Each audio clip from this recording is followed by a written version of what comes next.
Assalamualaikum warahmatullahi wabarakatuh. Perkenalkan, nama saya Batul Rosalada dengan nilai 14 2019 01, mahasiswa program studi Teknik Kimia Institut Teknologi Nasional Bandung.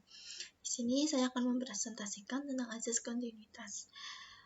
Sebelum ke azas kontinuitas, saya akan menjelaskan tentang fluida terlebih dahulu. Untuk pengertian fluida, suatu zat yang bisa mengalami perubahan bentuk secara terus-menerus apabila terkena gaya geser atau tekanan sekecil apapun. Fluida juga dapat diartikan sebagai suatu zat yang mengalir dalam bentuk zat cair dan gas. Untuk jenis fluida itu ada dua. Yang pertama itu fluida statis.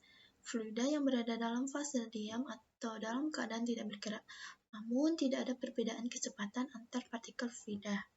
Ilustrasinya itu minyak selalu mengapung di atas permukaan air, yang dimana karena massa jenis minyak lebih kecil dari massa jenis air. Yang kedua itu fluida dinamis. Fluida yang bergerak stabil atau steady state atau memiliki kecepatan yang konstan terhadap waktu. Tidak memiliki perubahan volume, tidak kental, dan tidak mengalami turbulen perputaran. Ilustrasinya itu pada tangki bocor. Selanjutnya yaitu debit air, yaitu jumlah volume zat cair yang mengalir pada suatu penampang tiap satuan waktu. Satuan debit adalah meter kubik per second dengan rumus Q sama dengan V dibagi T atau Q sama dengan A dikali V. Q di sini adalah debit air dengan satuan meter kubik per second, V besar di sini adalah volume air dengan satuan meter kubik, dan T kecil di sini adalah waktu dengan satuan second atau detik, dan A di sini adalah luas penampang dengan satuan meter persegi. V kecil di sini adalah kecepatan laju alir dengan satuan meter per second. Dan untuk penampang yang digunakan itu bisa berupa pipa. Selanjutnya adalah asas kontinuitas, yang dimana bunyi hukum asas kontinuitas, jumlah fluida yang mengalir melalui sebuah pipa pada penampang dengan kecepatan itu sama dengan jumlah fluida yang keluar dari pipa pada penampang dengan kecepatan dalam selang waktu yang sama. Selanjutnya adalah persamaan kontinuitas. Untuk ilustrasi dari bunyinya itu gambarnya seperti ini, yang dimana jumlah fluida itu masuk melalui titik 1 dengan kecepatan bisa kita simbolkan dengan jumlah fluida itu M1 dan kecepatannya itu ada V1 melalui sebuah penampang.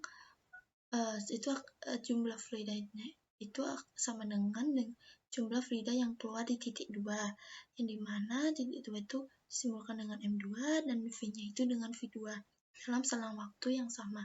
Walaupun di sini terdapat perbedaan diameter pipa, tetapi jumlah massa itu akan tetap sama dan tidak akan berpengaruh.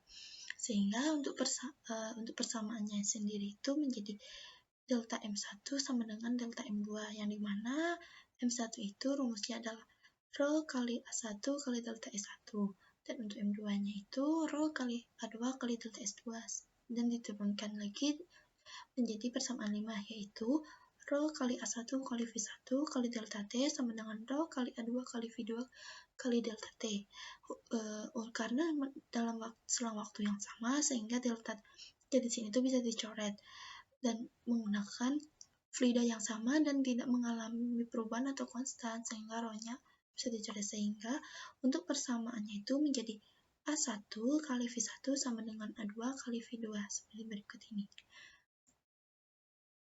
Selanjutnya untuk penerapannya, dalam praktikum dinamika proses untuk menghitung ketinggian air dalam tangki secara teoritis atau HT dengan menggunakan hasil penurunan persamaan dari pendekatan asas kontinuitas, yang dimana rumusnya HT sama dengan 1 dikurangi N akar H0 pangkat min N plus 1 dikurangi kurung buka T dikurangi T0 kurung tutup dikali kurung buka min N plus 1 kurung tutup dibagi A, yang dimana HC di sini adalah ketinggian air, H0 ketinggian awal, T di sini yaitu waktu akhir, T0 itu waktu awal, A itu adalah luas penampang, N dan K adalah konstan value, yang dimana nanti ketinggian air dalam tangki secara teoritis ini akan dibandingkan dengan ketinggian air secara percobaan yang didapat dari percobaan pengosongan tangki dengan cara